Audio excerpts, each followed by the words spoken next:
आज से ठीक 1 महीने पहले जब मेरे टमाटर के पौधों में फ्लावरिंग स्टार्ट हुआ था, तो उसके बारे में मैंने अपने पिछले टमाटर के वीडियो में आपको बताया था कि केयर एंड मेंटेनेंस कैसे करना है, क्या फर्टिलाइज़र यूज़ करना है और क्या-क्या चीज़ का ध्यान रखना है, जिसके चलते पौधे में आ गए ढेर सारे टमाटर, पौधे का ग्रोथ हो गया डबल और इसके साथ-साथ हमें ढेर सारा नया फ्लावर्स भी मिलना चालू हो गया।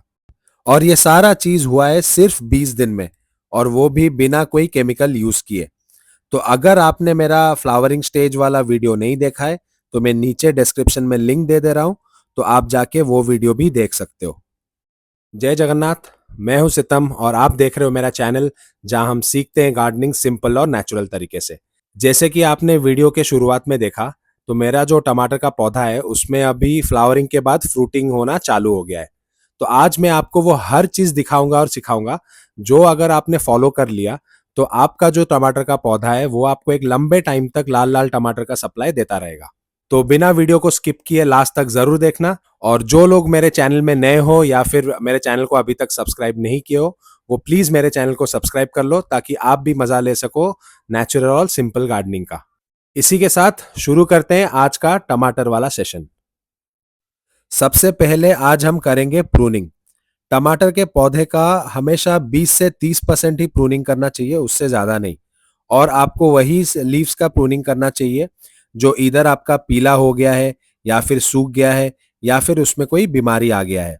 और टमाटर के पौधे का आपको प्रूनिंग हमेशा नीचे से ही करना है।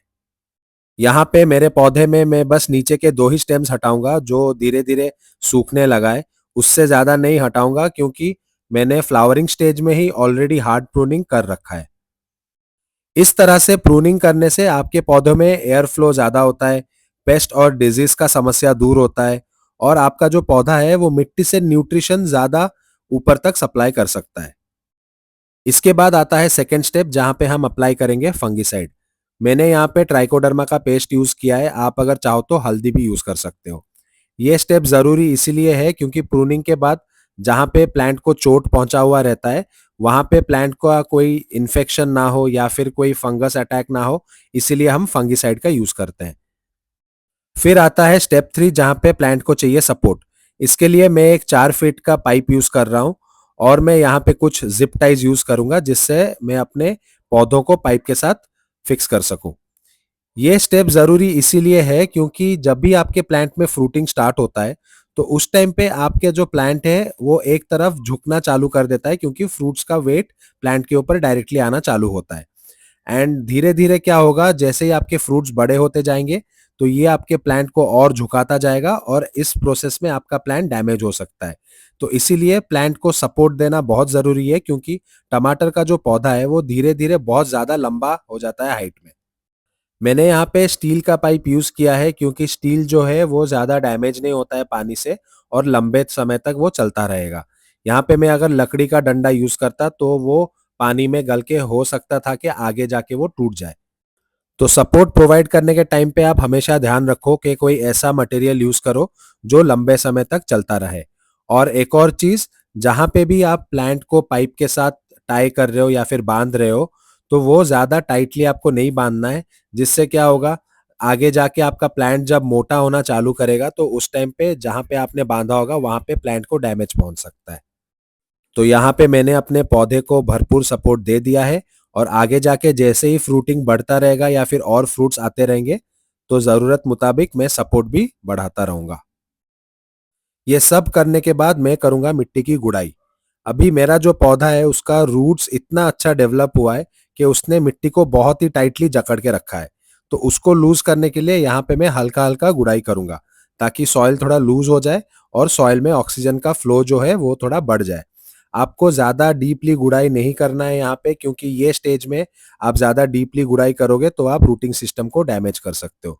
तो यहाँ पे मैं अच्छे से साइड-साइड से बिना सेंटर में गुड़ाई किए प्लांट का जो मिट्टी है उसको लूज़ कर लेता हूँ।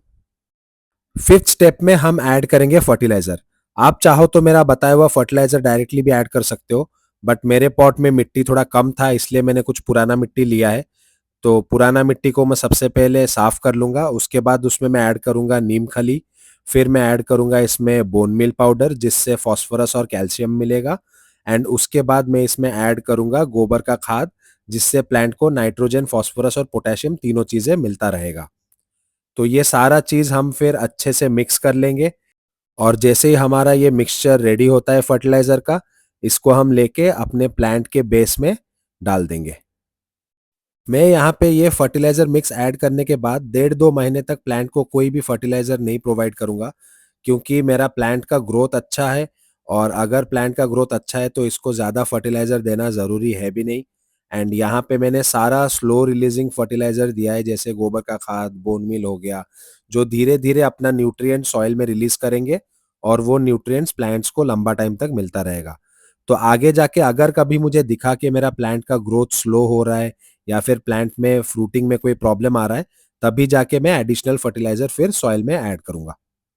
अगले स्टेप में हम प्लांट को देंगे एक बूस्टर डोज। यहाँ पे मैंने एप्सम सॉल्ट लिया है।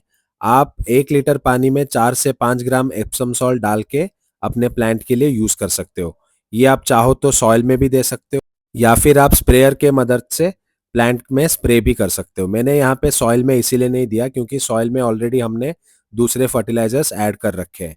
तो एप्सम सॉल्ट जो है वो माइक्रो न्यूट्रिएंट्स प्लांट्स को इमीडिएटली प्रोवाइड करता है। और इससे पहले कि आप सोचो कि मैंने एक साथ इतने सारे फर्टिलाइजर्स यूज किया है वो सही है कि नहीं, तो मैं आपको ये बता दूं, एप्सम सॉल्ट, बोन मील और काउडंग मैन्योर जो है वो आप एक साथ दे सकते हो। उससे आपके प्लांट को कोई डैमेज नहीं पहुंचेगा। और अभी जो मैं एप्सम सॉल्ट का स्प्रे कर रहा हूँ, ये मैं ज़्यादा फ्रीक्वेंटली करता नहीं हूँ। लास्ट मैंने ये फ्लावरिंग स्टेज में किया था, और उसके बाद 1 महीने का गैप में मैं फिर से इसको कर रहा हूँ। अब आखिरी में आता है सबसे ज़रूरी स्टेप, जो है वाटरिंग। अभी टमाटर का पौधा जो है, जब से उसमें फ्रूटिंग और फ्लावरिंग चालू होता है, अगर आपने इरेगुलर या फिर ज़्यादा वाटरिंग किया, तो आपके जो फ्रूट्स है वो झड़ जाएंगे, और आपके जो फ्लावर के बड्स है वो भी गिर जाएंगे। तो इसीलिए आपको एक चीज़ ध्यान में रखना है कि जब भी आपके पौधे का टॉप सॉइल जो है वो 1 इंच तक जब ड्राई हो जाए, तब आपको वाटरिंग करना है, और आपको रेगुलर वाटरिंग करना है। आप लोगों के लिए कंटेंट बनाते बनाते मैंने अपना पूरा पौधे का स्पा सेशन खत्म कर लिया। आप भी ये साथ के साथ स्टेप फॉलो करते रहिए, और धीरे धीरे अपना पौधा जो जलवा दिखाएगा उसका मजा लेते रहिए। तो बस यही था टमाटर के फ्रूटिंग स्टेज का सारा जानकारी, जिससे आप अपने टमाटर के पौधे को एक अच्छा स्पा सेशन दे सकते हो। तो अगर आपको ये वीडियो पसंद आया तो एक लाइक जरूर करना, ये वीडियो अपने दोस्तों के साथ शेयर करना, और अगर आपने चैनल को सब्सक्राइब नहीं किया है तो एक सब्सक्राइब भी कर लेना। अगर आपको टमाटर का हार्वेस्टिंग वाला वीडियो भी देखना है तो नीचे कमेंट्स में जरूर बताना।